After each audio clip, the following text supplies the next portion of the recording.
जय भीम, जय मूल निवासी साथियों। आप सबको आज के एक खास मुद्दे पर मैं आपका ध्यान आकर्षित करना चाहता हूं। आप सबको एक गंभीर मुद्दे की तरफ लेकर जाना चाहता हूं, जो देश के लिए एक बहुत ही अहम मुद्दा है। मुझे उम्मीद है कि आप उस मुद्दे पर बहुत ही गहन ज़रूरत समझते हुए, बहुत ही गहन मंथन के साथ में आप उसको गंभीरता से लेंगे। मुद्दा है उत्तराखंड में लैंड जिहाद का। जी हाँ, लैंड जिहाद मतलब जमीन पर जिहाद। जी हाँ, उत्तराखंड में लैंड जिहाद के नाम पर एक विशेष धर्म वर्ग और संप्रदाय के उपासना स्थलों को तोड़ने वाले धार्मिक आतंकवाद के खिलाफ जन आक्रोश, ये एक मुद्दा हम आप सबके साथ साझा करना चाहते हैं। उत्तराखंड में जिस तरह से एक विशेष धर्म समुदाय संप्रदाय के खिलाफ एक षड्यंत्र चल रहा है, एक विरोधाभास चल रहा है, उसको समझने की जरूरत है। साथियों, आप सब ने जाना होगा कि अब तक भारत में लव जिहाद के नाम पर कुछ चर्चाएं हुई हैं। लव जिहाद को हम समझ सकते हैं कि आखिर लव जिहाद के मायने क्या हैं। कुछ लोग कहते हैं कि लव जिहाद का मतलब है एक धर्म का कोई पुरुष दूसरे धर्म की किसी युवती के साथ में चालाकी से भ्रमित करके, उससे प्रेम प्रसन्न करके उसके साथ विवाह कर लेता है, उसको धर्म परिवर्तन करवा लेता है। ऐसा कुछ वो लोग बताने की कोशिश करते हैं। लेकिन यहाँ जरूरत है समझने की सबसे ज्यादा कि जिहाद आखिर क्या है।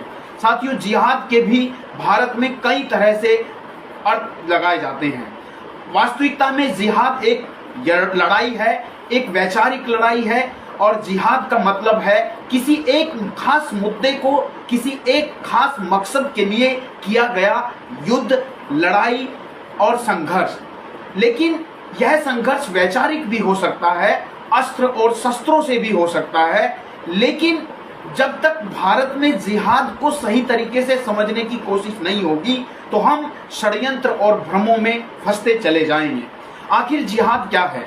तो जिहाद को यह भी समझा जाता है, जहां से जिहाद इस्लामी साहित्यों से जो जिहाद के अर्थ निकले हैं कि एक धर्म के लिए किया गया संघर्ष, धर्म को स्थापित करने के लिए, धर्म के प्रचार प्रसार के लिए किया गया संघर्ष को जिहाद कहा गया है।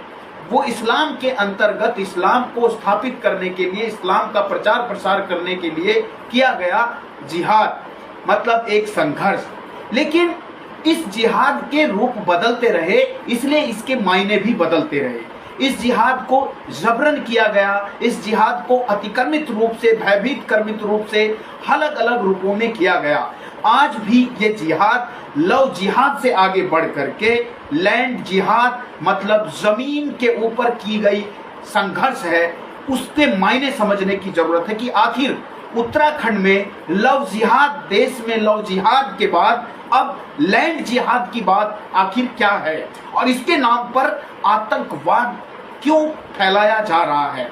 मैं बात करना चाहता हूं उत्तराखंड में फैलाए लैंड जिहाद के नाम पर आतंकवाद मतलब धार्मिक आतंकवाद की बात करना चाहता हूं।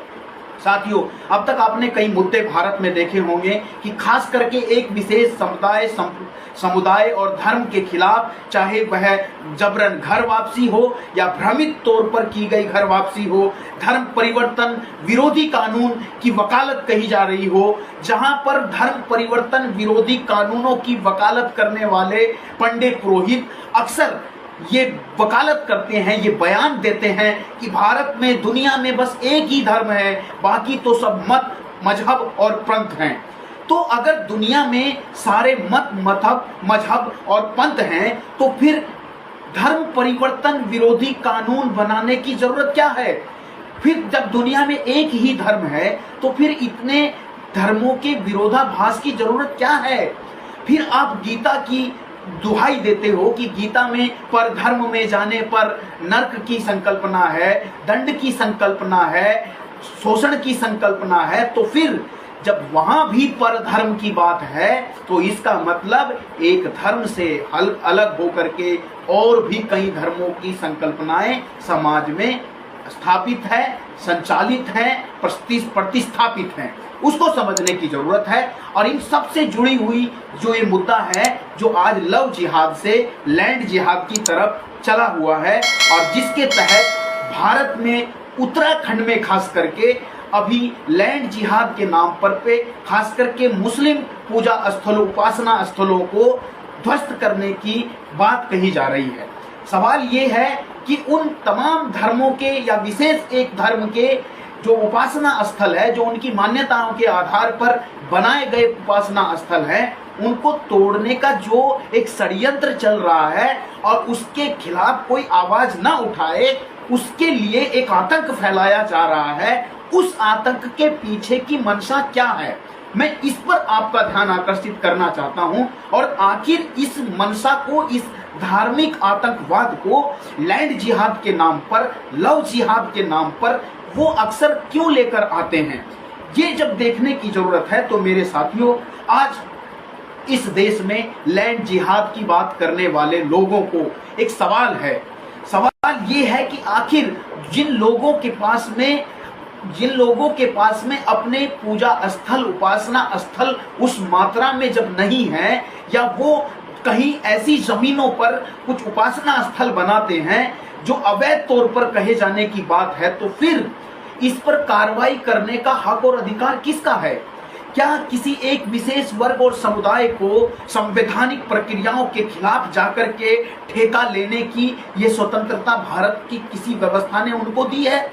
आखिर कौन सी ताकत है उनके पीछे जो उनको एक विशेष धर्म के खिलाफ नफरत फैलाने की, एक विशेष धर्म के खिलाफ षड्यंत्र करने की वो हमेशा साजिश रचते रहते हैं? मेरे साथियों, लैंड जिहाद आखिर कौन कर रहा है, देखने की जरूरत है। और लैंड जिहाद करने की जरूरत किसको है? लैंड जिहाद मतलब जमीन का जिहाद, लव जिहाद मतलब लव के लिए, प्यार के लिए, मोहब्बत के लिए संघर्ष करना, लड़ाई करना।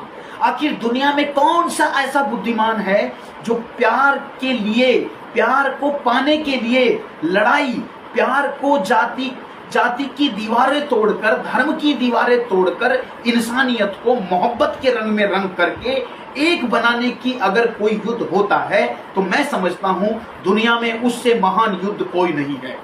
जो लव जिहाद के मायने हैं, लव जिहाद मतलब प्यार के लिए, लव के लिए, प्रेम के लिए एक संघर्ष है। और वो संघर्ष हर एक भारत के नहीं, दुनिया के इंसान को, जो इंसान है उसको प्यार और मोहब्बत का जिहाद, संघर्ष करने की जरूरत है। इस नफरत भरी दुनिया में, इस नफरत के जहां में, जहां हर कहीं नफरत की दीवारें खड़ी की जा रही हैं, उन दीवारों को ध्वस्त करने के लिए हम हर एक इंसान को आगे आने की जरूरत है। लेकिन बात है लैंड जिहाद की, तो जिन लोगों के पास लैंड नहीं है और जिन्हें लैंड लॉर्ड कहा जाता है, जिनको भारत का किसान कहा जाता है, उनके पास आज जमीन उन्मूलन कानून लागू होने के बाद भी, जब चौधरी चरण सिंह जी ने इस देश में जमीन उन्मूलन कानून लाया और जमींदारा खत्म कर दिया, एक जमींदार के बेटे ने खुद जमींदारा खत्म कर दिया, तो फिर भारत के बुद्धिमानों में, भारत के तथाकथित स्वकथित बुद्धिमानों में आज भी कोई वोल्टेयर पैदा क्यों नहीं हो रहा है? अपने ही अतिक्रमण, अपनी ही हिंसा, अपने ही अन्याय अत्याचार के खिलाफ खड़ा होने वाला कोई क्यों नहीं है? क्यों नहीं है कोई जमींदार के बेटे, जमींदारा उन्मूलन की आवाज उठाने वाले? आखिर मूल निवासी समाज के बीच ही इतने साहस रखने वाले व्यक्ति, नौजवान, युवा, विद्यार्थी और क्रांतिकारी महिलाएं पैदा होती रही हैं। लेकिन जो सत्ता में बैठा है, जो बुद्धिमानी का जो अवसर खुद हजारों साल से अपने पास रखा है, वो आखिर ऐसा कदम क्यों नहीं उठाता? आप देखेंगे भारत में जमींदारा उन्मूलन कानून लागू है और 75 से 76 बीघा जमीन किसी भी एक किसान के पास होना, उससे ज्यादा होना कोई भी वैलिड नहीं है, अवैध माना जाएगा। लेकिन उसके बावजूद भी ट्रस्टों के नाम पर, कई लोगों के संगठनों के नाम पर, ट्रस्टों के नाम पर सैकड़ों एकड़ जमीन इस देश में अब संग्रहित, संकलित और उनके नाम पर स्थानांतरित करने की षड्यंत्र बड़ी चालाकी से हो रही है। तो ऐसे लोगों के खिलाफ, जहां भारत में 10% लोगों के पास 75% जमीन चली गई है, जहां भारत की 90% संपत्ति चंद घरानों के पास चली गई है, उस देश में जरूरत है जमीन विहीन लोगों को, जिनके पास जमीन नहीं है, जिनके पास मकान नहीं है, जिनके पास जीने के लिए आर्थिक संसाधन नहीं है, उनको जरूरत है लैंड जिहाद करने की, उनको जरूरत है धन जिहाद करने की, उनको जरूरत है एजुकेशन जिहाद करने की। तो लैंड जिहाद करने की जरूरत है इस देश के मूल निवासी बहुजन किसानों को, उनको ये लैंड जिहाद करने की जरूरत है साथियों। और मैं आपको बताना चाहता हूं कि आखिर ये लैंड जिहाद की संकल्पना के पीछे की जो साजिश है, वो साजिश क्या कहना चाहती है साथियों। जो इस देश में एक उन्माद फैलाना चाहते हैं, एक धर्म के लोगों का सब्र तोड़ना चाहते हैं, एक वर्ग के लोगों का, मूल निवासी लोगों का सब्र तोड़ना चाहते हैं, उनकी शांति, उनकी अहिंसा के मार्ग को अवरुद्ध करके वो इनको हिंसा के मार्ग पर, वो उनको शांति से ऊपर उठ करके क्रांति नहीं बल्कि एक तरह से हिंसात्मक मार्ग पर चलने के लिए विवश कर रहे हैं। लेकिन इस षड्यंत्र को समझना है कि आखिर इस षड्यंत्र को हमें धराशायी कैसे करना है, इसको विफल कैसे करना है, और आखिर ये हमेशा से कैसे करता आया है। आज जो धार्मिक आतंकवाद उत्तराखंड के हरिद्वार जिले के हरिद्वार लोकसभा क्षेत्र में, देहरादून, ऋषिकेश और हरिद्वार के जो क्षेत्र हैं, उसमें सबसे ज्यादा जो है किया जा रहा है। लेकिन ये आखिर धार्मिक आतंकवाद जिसे मैं कह रहा हूं, धार्मिक आतंकवाद, इसके लिए आतंकवाद को समझने की जरूरत है। आतंकवाद मतलब भय को फैलाना, मतलब कि आप थोड़ा भय फैलाओ और थोड़ी घटनाएं करो और ज्यादा भय फैलाओ।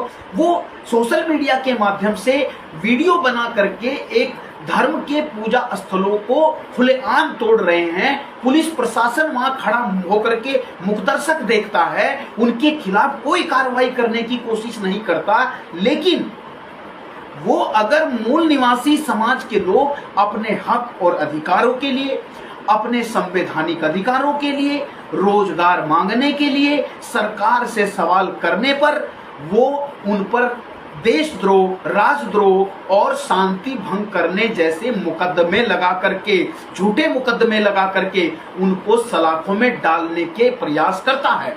आखिर शासन प्रशासन के मन में ऐसी मनसा क्यों है? आखिर कौन सी शक्ति का भ्रम उसके दिमाग में आ गया है कि वो एक विशेष धर्म समुदाय के नहीं बल्कि एक बहुसंख्यक मूल निवासी बहुजन समाज के खिलाफ एक साइलेंट किलिंग, एक जो है साइलेंट जो है किलिंग को लेकर के वो करना, उनको धराशायी करना चाहता है, उनको दबाना चाहता है, उनको कुचलना चाहता है। ये आखिर क्यों है और ये आखिर क्या पहले से नहीं हुआ है? देखिए साथियों, पहले से इतिहास में ये अपने आप को हमेशा से ही हिंसात्मक चरित्र के साथ चलते रहे। इनका हिंसात्मक चरित्र कब कब उभरता है?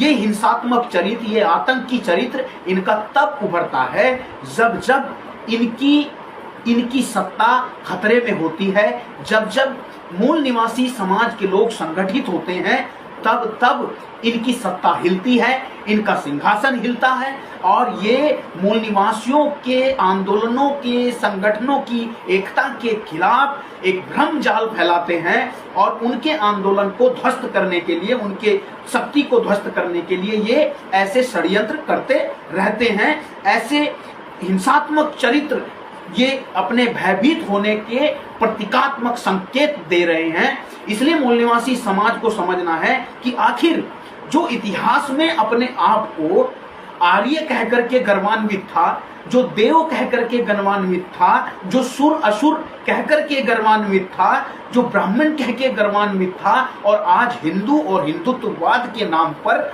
वो इस देश के लोगों को भ्रमित करके इस देश में एक आतंक फैला करके सत्ता हथियाने की कोशिश कर रहा है। और जब वो लोगों को हिंदुत्व के नाम पर भ्रमित करने में थोड़ा बहुत सफल हो जाता है, भ्रम फैला करके मीडिया के माध्यम से, सत्ता के माध्यम से, तो वो अब सनातन की बात कर रहा है। आखिर देव, सुर, आर्य, ब्राह्मण और हिंदू के बाद अब सनातन की बात क्यों है? मैं इस पर कहना चाहता हूं कि आखिर आप समझिए, जहां जहां भी हिंदुत्व है, अगर इस मानवतावादी विचारधारा के, मानवतावादी व्यवहार के खिलाफ हिंदुत्व की कोई विचारधारा, कोई सिद्धांत, कोई संकल्पना अगर खड़ी होती है तो उसको बंधुत्व ही मुकाबला कर सकता है। हिंदुत्व का मुंह तोड़ जवाब बंधुत्व है। और सनातन, जहां जहां सनातन है वहां वहां पर तनातन है। ये जो सनातनी है, ये हर जगह तनातनी फैलाने का काम, तनातनी जो लोग हैं वो तनातनी फैलाने का काम कर रहे हैं और मूल निवासी समाज के लोगों में एक भ्रम फैला रहे हैं कि तुम भी हिंदू हो, तुम भी सनातन हो। लेकिन गौर से देखेंगे तो एक ही विशेष वर्ग के लोग इस देश में हिंदुत्व के नाम पर, सनातन के नाम पर आतंक फैला करके सत्ता हथियाना चाहते हैं। Political, social, economical, cultural terrorist बन करके वो टेररिज्म को डेवलप कर रहे हैं, आतंकवाद को डेवलप कर रहे हैं और मूल निवासियों को भयभीत करके सामाजिक, आर्थिक, राजनीतिक और सांस्कृतिक क्षेत्रों पर अतिक्रमण कर रहे हैं। मेरे साथियों, इसको समझना है। कल जो इतिहास में इंद्र के नाम पर नर बलि और नरमेध यज्ञ करते थे, अश्वमेध यज्ञ करते थे, वो जय काली भवानी के नाम पर हत्याएं करते थे, जिहाद करते थे, संघर्ष करते थे, हिंसात्मक संघर्ष करते थे, वही हिंसात्मक संघर्ष अब जय श्री राम के उच्चारण के साथ होता है। लेकिन मूल निवासियों को, भारत की जनता को चिंता करने की जरूरत है और समझने की जरूरत है कि जो कल इंद्र के नाम पर हो रहा था, जो कल काली भवानी के नाम पर हो रहा था, जो कल आज जय श्री राम के नाम पर हो रहा है, अगर वो कल अल्लाह अकबर के नाम पर हो रहा था या आगे होगा, या कल जय भीम के नाम पर भी हिंसात्मक संघर्ष होने की कोई प्रयास होंगे, तो वो भी सहन नहीं होना चाहिए। सिर्फ एक तरफ सवाल करने की जरूरत नहीं है। अगर कोई जय श्री राम के नारे के साथ कोई मॉब लिंचिंग करता है, किसी मूल निवासियों की गरिमा को ध्वस्त करके, मानवीय गरिमा को ध्वस्त करके, राष्ट्रीय एकता को, अखंडता को तोड़ने के लिए कोशिश करता है, षड्यंत्र करता है, तो वो भी बर्दाश्त नहीं होगा। और अल्लाह का नाम लेकर, ईश्वर का नाम लेकर के हिंसा फैलाने की कोशिश करता है, जय भीम का नाम लेकर के शांति भंग करने की कोशिश करता है, राष्ट्र विरोधी गतिविधि करता है, तो वो भी बर्दाश्त नहीं होना चाहिए, ये हम कहना चाहते हैं। लेकिन आखिर एक विशेष समुदाय के लोग जब अपने हक और अधिकारों के मुद्दों की तरफ जाते हैं, तो भारत में कुछ काल्पनिक मुद्दे और कुछ काल्पनिक नेतृत्व और कुछ काल्पनिक संगठन, जो फर्जी डुप्लीकेट संगठन होते हैं, वो खड़े किए जाते हैं, वो नेतृत्व खड़े किए जाते हैं, वो मुद्दा चर्चा में आते हैं। लेकिन वास्तविक मुद्दों से लोगों को भटकाने के लिए हमेशा से वो कोशिश करते रहते हैं। साथियों, जरूरी है समझना कि आखिर असली मुद्दे कौन हैं और मूल निवासी क्या इन मुद्दों से भटक जाएंगे। तो मूल निवासियों को इन मुद्दों को समझना है, और वो मुद्दे जो रोजगार से जुड़े हैं, वो मुद्दे जो इस देश की भुखमरी से जुड़े हैं, जहां आज भी 19 करोड़ लोग भूखे सोते हैं, जहां आज भी हम गरीबी में दुनिया में अग्रणी देशों में हैं, जहां आज भी हम देश के सरकारी संस्थानों को बेचकर निजीकरण कर रहे हैं, सरकारी संपदाओं को बेचकर, भाड़े पे दे करके। आखिर क्या बताना चाहते हैं इस देश को, अपनी संपदाओं को भाड़े पे देने वाले लोगों को क्या कहोगे? मैं खुले तौर पर कहना चाहता हूं, ऐसे देश को भाड़े पे देने वाले भड़ुओं को हम देश के नागरिकों को सबक सिखाने की जरूरत है।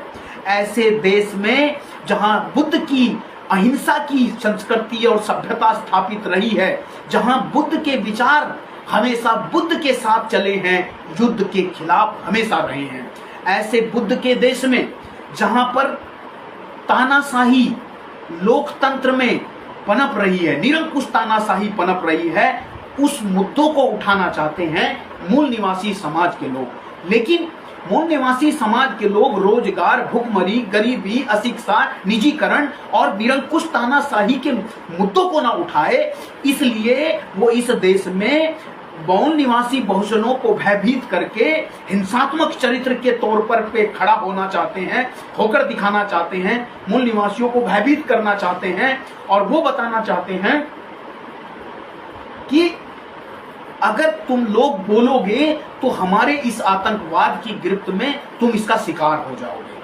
मैं यहां बताना चाहता हूं कि जब जब गली का कुत्ता जैसे डरता है तो वो दुम दबा लेता है और गुर्राने की कोशिश करता है, वैसे ही इस विदेशी आर्य शैतानों के रूप में ये जो आतंकी कुत्ता है ये आज डर रहा है, ये आज भयभीत है और इसके इस भयभीत के संकेत हैं कि ये हिंसात्मक चरित्र की तरह उसी तरह से आ रहा है जैसे वो जो डरा और भयभीत कुत्ता काटने के लिए, भौंकने के लिए आता है, ये वहीं आकर के खड़ा हुआ है। इस आतंकी कुत्ते को हमें सबक सिखाने के लिए, इसका बंदोबस्त करने के लिए हमें कोशिश करनी है। लेकिन साथियों, आपको और हमको समझना है कि वो हमें हिंदू राष्ट्र के भ्रम के जाल में फंसाना चाहते हैं।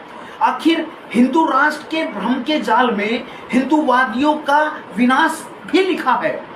अगर ये हिंदू राष्ट्र की संकल्पना लेकर के इस देश के लोगों को भ्रमित करना चाहते हैं तो मैं दावा करता हूं, मैं चैलेंज करता हूं उन लोगों को जो हिंदू राष्ट्र की बात कर रहे हैं। आखिर तुम अगर हिंदू राष्ट्र बसाने की बात करते हो तो तुम एक हिंदुओं के गांव को ही हिंदू राष्ट्र बना के दिखाओ। तो इनको पता है कि ये देश हिंदू राष्ट्र नहीं बन सकता। इनको पता है कि ये देश कभी भी जिन मुद्दों को उजागर नहीं करना चाहता, जो मुद्दे ही नहीं होते हैं, ये उन मुद्दों को खड़ा करता है। जो घर वापसी जैसे मुद्दे, जो लव जिहाद जैसे मुद्दे, जो 3 तलाक जैसे मुद्दे उठाता है, मतलब अपने घर की महिलाओं की चिंता जिन्हें नहीं है, अपने समाज की महिलाओं की इज्जत और आबरू की, मान सम्मान की जिनको चिंता नहीं है, वो एक दूसरे धर्म की नहीं बल्कि अपने विरोधी माने जाने वाले धर्म की महिलाओं की चिंता कर रहा है। तो देवदासी को याद करो।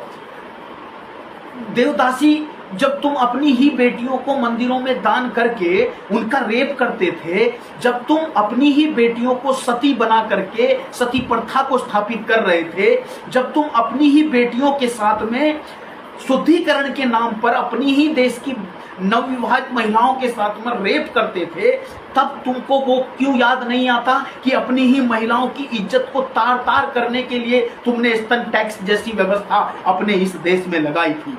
तुम तब क्यों याद नहीं करते कि एनसीआरबी की report 4,23,000 gang rape, acid attack, बलात्कार भारत में हर रोज होते हैं। तब तुम कहां जाते हो? ये क्यों नहीं बताते कि उन 4,23,000 gang rape, acid attack, gang बलात्कार और घरेलू हिंसाओं के केस में सिर्फ हिंदू ही 95% से ज्यादा हिंदू के साथ में करता है।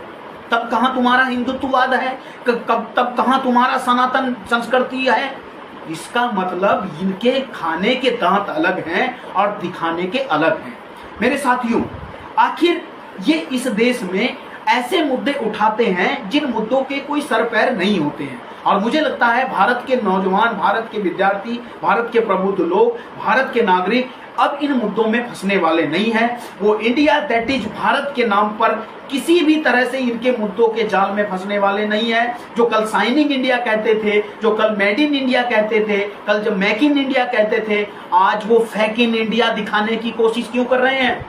जब G20 के नाम पर दिल्ली दिखाने की बात आई तो तुमने दिल्ली में दीवारें खड़ी की कि वास्तविक दिल्ली ना दिख जाए, वास्तविक भारत ना दिख जाए, रियल इंडिया ना दिख जाए, रियल भारत ना दिख जाए। इसलिए ये फेक इंडिया को दिखाने की कोशिश कर रहे हैं और हम रियल इंडिया, रियल भारत दिखाने की कोशिश करेंगे। यही हमारा संघर्ष है और हम बताना चाहते हैं कि जो इस देश में G20 के नाम पर चांदी की प्लेट और सोने की थाली और चम्मच तुमने वर्षों से, सदियों से करोड़पति रही औलादों ने उधर ले जाकर के अपने घरों में रख ली है। जिन विदेशियों की बीवियों को लाखों रुपए के मोबाइल पकड़ा के उनमें लाखों रुपए ट्रांसफर करके शॉपिंग करने के नाम पर तुमने जो करोड़ों रुपए का, हजारों करोड़ रुपए का घोटाला किया है, अब वो बेनकाब होगा। जहां पर 900 करोड़ रुपए का खर्च होना था, तुमने 14,000 करोड़ रुपए का जो घोटाला किया है। न खाऊंगा और न खाने दूंगा कहने वाले लोग खूब खाएंगे, खूब खिलाएंगे और अपने ही लोगों को खिलाएंगे, उन चंद घरानों को खिलाएंगे, उन चंद लोगों को मलाई चटाएंगे और मूल निवासी बहुजन समाज के बहुसंख्यक लोगों को, SC, ST, OBC और माइनॉरिटी लोगों को तड़पा तड़पा करके, भूखे रख करके, गरीबी से, अशिक्षा से, बेरोजगारी से तिल तिल करके मारेंगे। ये चीज समझनी है। इसलिए हमने इंडिया, दैट इज भारत, मतलब जो ऑलरेडी पहले से भारत है, उसको एक नाम रोकने से, एक नाम उजागर करने की जरूरत नहीं है। दुनिया में भारत को इंडिया के नाम से जानते हैं, लेकिन भारत का एक एक नागरिक भारत में देश को भारत ही कहता है। और भारत में भारत के लोग इस देश को भारत कहते हैं। और जब तुम विदेशों में जाते हो तो तुम बड़े गर्व से अपने देश को इंडिया कहते हो। अरे बेशर्मो, कल तुम ही इंडिया कहते हो। तुम अंग्रेजों के दिए हुए नाम का बहाना लेकर के आज भारत में इंडिया के नाम को नकारने की कोशिश करते हो कि ये अंग्रेजों ने दिया है। तो तुम्हारे बच्चे अंग्रेजों की अंग्रेजी शिक्षा व्यवस्था में क्यों पढ़ते हैं? क्यों तुम्हारे बच्चे इंग्लिश मीडियम में पढ़ते हैं? क्यों तुम अपने बच्चों का नाम आज भी इंग्लिश पर आधारित रखते हो? क्यों तुम्हारे बच्चे अंग्रेजी की किताब पढ़ते हैं? क्यों तुम्हारे बच्चे कॉलगेट करते हैं? क्यों तुम्हारे बच्चे टूथपेस्ट करते हैं? क्यों तुम्हारे बच्चे पिज्जा खाते हैं? क्यों तुम्हारे बच्चे बर्गर खाते हैं? सारी अंग्रेजी, सारी विदेशी चीजों, विदेशी संस्कृति, सभ्यता और व्यवस्था से आया है। सबको नकारो और तुम आज भी नीम की दातुन करो। तुम आज भी वही आटे के गूलर खाओ, आज भी वही खाओ जो तुम कल सदियों से खाते आए हो। उस हवन यज्ञ कुंड के पास जैसे रेप करते आए हो अपनी महिलाओं का, वही संस्कृति और सभ्यता को तुम अपनी प्राचीन सभ्यता अगर कहते हो तो करो। लेकिन इस देश के मूल निवासियों की वास्तविक सभ्यता और मूल निवासी सभ्यता में आप दखलंदाजी करोगे। इस देश की अहिंसावादी व्यवस्था में अगर हिंसा फैलाना की कोशिश करोगे तो मंजर बहुत खतरनाक होगा। साथियों, मैं अंत में आपको इस वीडियो के माध्यम से, इस फेसबुक लाइव चेतावनी के माध्यम से इस देश की व्यवस्था को, इस उत्तराखंड के शासन प्रशासन को ये चेतावनी देना चाहता हूं। इस उत्तराखंड के हरिद्वार लोकसभा क्षेत्र में जो धार्मिक आतंकवाद फैलाया जा रहा है एक ही विशेष धर्म, संप्रदाय और पंथ के खिलाफ, उस पर हमारा जवाब है कि अगर शासन प्रशासन के लोग तत्काल इस पर संज्ञान नहीं लेते तो मूल निवासी समाज के लोग सड़क से संसद तक आकर के तुम्हें जवाब देने के लिए अब तैयार हैं। वो अब तक चुप्पी साध कर बैठे हैं। जिन मूल निवासी समाज के लोगों को मुसलमान कहकर के तुम भ्रमित करना चाहते हो, जिस मूल निवासी समाज के लोगों को SC ST कहकर के, अम्बेडकरवादी कहकर के, पेरियारवादी कहकर के, बहुजनवादी कहकर के, तुम देश विरोधी कहकर के उन पर आरोप लगा करके उन पर बंदिशें लगाना चाहते हो, तुम्हारी ये जंजीरें अब तोड़ने का समय है। अगर तुम इस आतंकवाद के खिलाफ संज्ञान नहीं लेते तो इस आतंकवाद को नष्ट करने के लिए हम लोग तैयार हैं। और जो इस देश में सनातन के नाम पर तनातन चल रही है उसको डायनामाइट लगा करके जलाने के लिए हम तैयार हैं। मैं उम्मीद करता हूं मूल निवासी बहुजन समाज के लोगों को जो इस देश में तनातनी है उसको डायनामाइट लगा के जला दो, वरना ये इस देश को बर्बाद कर देंगे और ये खुद अपने आप को बर्बाद कर देंगे। आज मूल निवासियों की व्यवस्था में, मूल निवासियों की बस्ती में, मूल निवासियों की संस्कृति और सभ्यता और विरासत में आग लगाने वालों की सभ्यता में भी, आग लगाने वालों की संस्कृति में भी, आग लगाने वालों की व्यवस्था में भी आग लगने वाली है। ये आग आज हमारे घर में लग रही है, कल तुम्हारे घर में भी ये आग जाएगी। उस समय से पहले सुधरने की जरूरत है और इस देश में दूसरों के सब्र को तोड़ने से पहले आपको मैं चेताना चाहता हूं, इस देश में धार्मिक आतंकवाद फैलाने वाले मानसिक बीमार लोगों कि इस देश के लोगों को चैन और सुकून से रहने दो। इस देश के लोगों को अमीरी के सपने देखने की इतनी जरूरत नहीं है। इस देश के मूल निवासियों को सत्ता का सुख भोगने की भी कोई बीमारी नहीं है। जिस तरह से तुम मनोरोगी हो, और ये तुम्हारा जो मनोरोग है, सत्ता का लालच, तुम्हारा जो हर तरफ जो है पावर कैप्चर करने की जो तुम्हारी लालच है, हम उससे मुक्त हैं। इसलिए हम चैन सुकून से जीना चाहते हैं, और तुम हमारे सब्र के बांध तोड़ना चाहते हो। अगर तुम हमें उकसाना चाहते हो तो हम ईंट का जवाब पत्थर से देने के लिए तैयार हैं। उत्तराखंड में जो लैंड जिहाद के नाम पर मूल निवासियों के पूजा स्थलों को अवैध पूजा स्थल कहकर के तोड़ने की जो साजिश हो रही है, अगर वो अवैध हैं तो फिर अवैध अतिक्रमण को शासन और प्रशासन को अपनी कानूनी और प्रशासनिक कार्रवाई के तहत तोड़ने का अधिकार है। तो शासन प्रशासन क्यों नहीं तोड़ रहा है? आखिर तुम्हें जरूरत की हो कैसे हुई? तुम्हें किसने अधिकार दिया कि इस देश के मूल निवासी समाज के नहीं, किसी भी धर्म वर्ग विशेष के लोगों की मान्यताओं को ध्वस्त करने की, उनकी व्यक्तिवादी गरिमा को ध्वस्त करने की आजादी तुम्हें किसने दी? तुम्हें ये तानाशाही का अधिकार किसने दिया? साथियों, मैं उम्मीद करता हूं ऐसे धार्मिक आतंकवाद से जो उन्माद इस देश में पनपने की साजिश हो रही है, जो एक गृह युद्ध में इस देश को बदलने की कोशिश हो रही है, मुझे उम्मीद है मूल निवासी बहुजन समाज के लोग इस आगामी आतंकवाद से उत्पन्न गृह युद्ध को ध्वस्त करेंगे। इसको किसी भी रूप में वो पनपने नहीं देंगे, और इस देश को एक विकसित राष्ट्र बनाने की तरफ लेकर जाएंगे। एक शांति वाला, एक बुद्ध वाला, एक युद्ध मुक्त बुद्ध वाला भारत, प्रबुद्ध भारत बनाने की तरफ हम लेकर के जाएंगे। साथियों, मेरा सरकार से सवाल है, आखिर अपने अधिकार और रोजगार मांगने वाले आंदोलन से डरकर राजद्रोह तुम हमारे ऊपर लगाते हो। जब हम सरकार से सवाल करते हैं तो तुम हमारे ऊपर राष्ट्रद्रोह और शांति भंग करने का आरोप लगाते हो, मुकदमे लगाते हो। तो फिर इन धार्मिक उन्माद और धार्मिक सांप्रदायिक लड़ाइयों को, विवादों को खड़ा करने वाले धार्मिक आतंकवादियों पर कार्रवाई और मुकदमे तुम कब करोगे? इसका मतलब सत्ता की ताकत से, प्रशासन और शासन की ताकत से ये मूल निवासी समाज को भयभीत करने का षड्यंत्र हम अब सहन नहीं करेंगे। अपने इस देश में हम एक व्यवस्था मजबूत करना चाहते हैं। जो हिंदू राष्ट्र की बात कर रहे हैं, उसके पीछे उनकी जो मंशा है कि आज हम हिंदू राष्ट्र की बात करेंगे तो कल मुस्लिम राष्ट्र की बात करेगा, सिख राष्ट्र की बात करेगा, ईसाई राष्ट्र की बात करेगा। अरे इतना ही नहीं है, चमार चमरिस्तान, गुजर गुजरिस्तान, कुम्हार कुमरिस्तान और ब्राह्मण ब्राह्मणिस्तान की बात करेगा तो ये देश टुकड़ों टुकड़ों में टूट जाएगा। इसलिए हम इस देश को टुकड़ों टुकड़ों में तोड़ने नहीं देंगे। हम संविधान के अंतर्गत इस देश को एक संपूर्ण प्रभुत्व भारत राष्ट्र निर्माण की तरफ लेकर जाएंगे। एक तरफ हिंदू राष्ट्र की बात होगी, एक तरफ मुस्लिम राष्ट्र की बात होगी, उनसे ऊपर उठ करके एक तरफ बुद्ध राष्ट्र की बात होगी, एक तरफ युद्ध राष्ट्र की बात होगी। उन सबसे ऊपर उठ करके हम भारत राष्ट्र निर्माण की बात करेंगे। और यही भारत के संविधान में हम भारत के लोगों को ये संकल्पना दी है कि हम इस देश को न जाति, धर्म, मत, पंथ, संप्रदायों से ऊपर उठ करके देश को ऊपर रखेंगे और इस देश को एक भारत राष्ट्र के निर्माण के लिए हम अग्रसर करेंगे।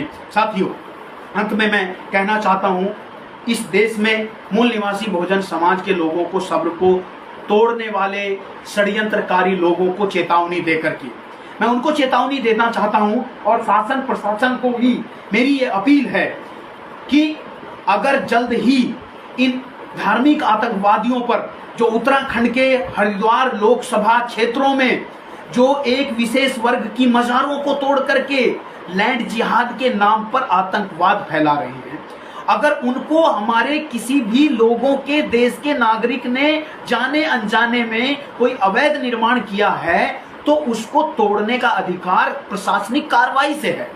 आप अप्लाई करिए, शासन प्रशासन को कहिए कि इनको तोड़ दीजिए। लेकिन सवाल ये है, क्या एक विशेष वर्ग के लोगों ने ही, क्या मुसलमानों ने ही, क्या अंबेडकर वादियों ने ही इस देश में अतिक्रमण किया है? तो तुम अपने हर चौक चौराहे पर किए गए अतिक्रमण को कब हटाओगे?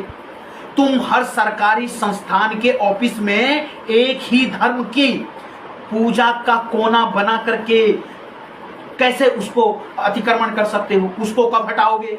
और अगर तुम इस देश में वर्शिप जो जो जो ये खड़ी कर रहे हो, जो इस देश में एक विवाद खड़ा कर रहे हो पूजा स्थलों के नाम पर, उसका मुंह तोड़ जवाब अगर तुम्हें देने की इतनी ज्यादा जिज्ञासा है तो अपने अंदर एक नैतिकता लाओ और इस देश को व्यवस्थित बनाने के लिए अपने अपने धर्म को ठीक करने की कोशिश करो।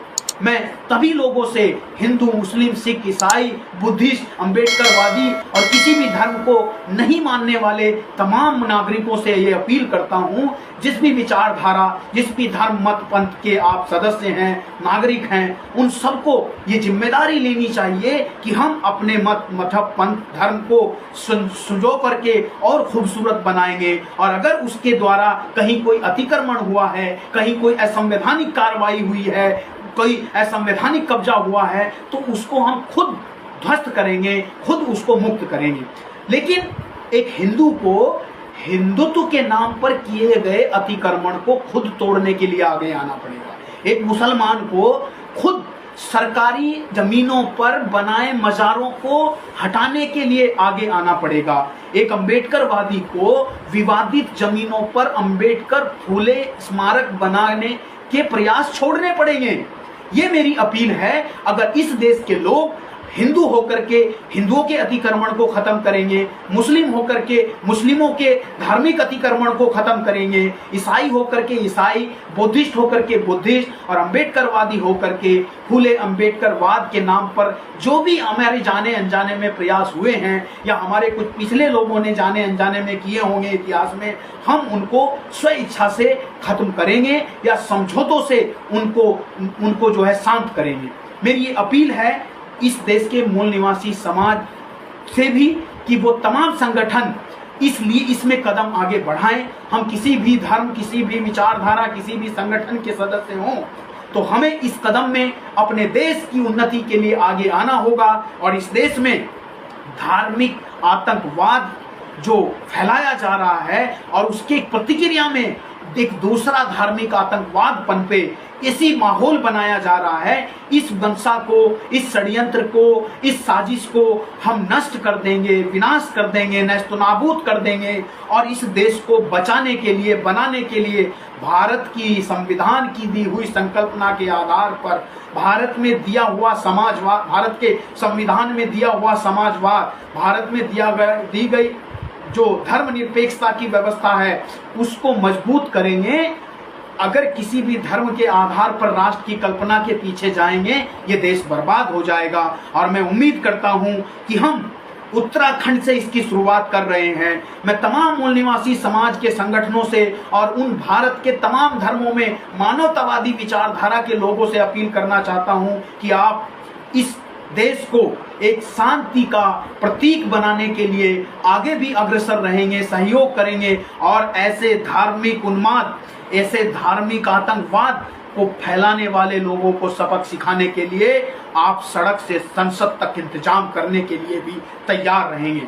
मैं शासन प्रशासन को, उत्तराखंड के शासन प्रशासन को, हरिद्वार लोकसभा क्षेत्र के देहरादून और हरिद्वार जिले के शासन प्रशासन को ये अपने इस युवाओं के माध्यम से, इस देश के नागरिकों की तरफ से, मूल निवासियों की तरफ से, विद्यार्थियों की तरफ से ये चेतावनी दे रहा हूं, अगर जल्द ही ऐसे धार्मिक उन्माद, ऐसे धार्मिक आतंकवाद फैलाने वालों पर, जो एक विशेष वर्ग के पूजा स्थलों को तोड़ने के नाम पर इस देश में आतंकवाद फैलाना चाहते हैं, विवाद और हिंसा फैलाना चाहते हैं, उनको अगर तुमने कार्रवाई करके उनको सलाखों के पीछे नहीं डाला तो हम इस देश में इन आतंकवादियों को नष्ट नाबूद करेंगे जो इस देश में मानवता को, बंधुत्व को खत्म करने पर तुले हैं। उनको हम दफन करके ही दम लेंगे। मैं उम्मीद करता हूं सारे मूल निवासी समाज के संगठन, सारे मानवतावादी समाज के लोग इस मुहिम में तैयार रहेंगे। और जैसे ही हम लोग आपसे आह्वान करेंगे साथियों, इस धार्मिक आतंकवाद, चाहे वो हिंदू के नाम पे हो, चाहे मुसलमान के नाम पर हो, चाहे बुद्धिस्ट के नाम पर हो, चाहे अम्बेडकरवाद के नाम पर हो, चाहे जय भीम का हो, चाहे जय मीम का हो, वो किसी का भी हो, चाहे जय श्री राम का हो, चाहे जय हनुमान का हो, हर एक आतंकवाद को, हर एक हिंसावाद को ध्वस्त करने के लिए हमें आगे आना होगा। और मैं उम्मीद करूंगा कि इस तनातनी को हम नष्ट करेंगे, इस तनातनी को हम डायनामाइट लगा करके जला देंगे। जय भीम कहूंगा, जय संविधान कहूंगा, और उम्मीद करूंगा कि हम भारत के लोग भारत को एक संपूर्ण प्रभुत्व भारत राष्ट्र निर्माण करेंगे। वो हिंदू और मुसलमान कहेगा, वो हिंदू और मुसलमान कहेगा, वो रामायण महाभारत और कुरान कहेगा, और हमें भारत का संविधान लेकर के, हमें मेरी शान भारत का संविधान का संकल्प लेकर के इस देश के लोगों को, इस देश के नागरिकों को संगठित करके, जागृत करके इस देश के संरक्षण के लिए, संवर्धन के लिए, इस देश को अग्रसर करने के लिए हमें आगे आना होगा।